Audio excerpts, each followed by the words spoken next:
Trading থেকে income করে কোনোদিন বাপ মারে কিছু কিনা দিছেন? বাপ মারে কোনোদিন বলছেন যে আমি এই ট্রেডিং থেকে এই যে 1 লাখ টাকা ইনকাম করলাম, এই নাও গণো, এই যে 50,000 টাকা ইনকাম করছি, কইরা বাপ মার কাছে দিছি? এরকম কেউ আছেন? ইনকাম করতেছেন কিন্তু ইনকামটাকে কাজে লাগাইতে পারতেছেন না, অ্যাকাউন্টে রেখে দিতেছেন। আপনি ধরেন এখানে $100 ইনভেস্ট করছেন, $100 দিয়ে আপনি $120 করছেন, আর ফুল অ্যামাউন্ট উইথড্র দিয়ে ফেলেন না। উইথড্র দিয়ে যে $100 দিয়ে যে $20 ইনকাম করছেন, সেই $20টা উইথড্র দিয়ে নিজের পকেটে নিয়ে আসেন। তখন ট্রেডিং করে মজা পাবেন।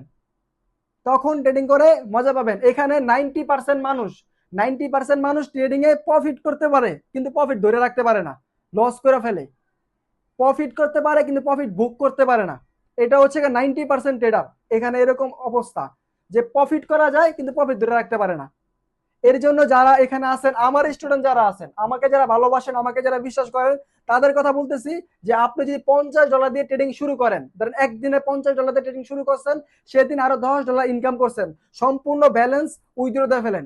উইথড্র দিয়া বাইন্যান্স অ্যাকাউন্টে নিয়ে আসেন, অথবা বিকাশ, রকেট, নগদ যেখানে হোক নিয়ে আসেন। নিয়ে আসা পকেট পর্যন্ত টাকা নিয়ে আসেন। এরপরের দিন নতুন করে আবার আসেন। এরপরের দিন নতুন করে আবার আসেন।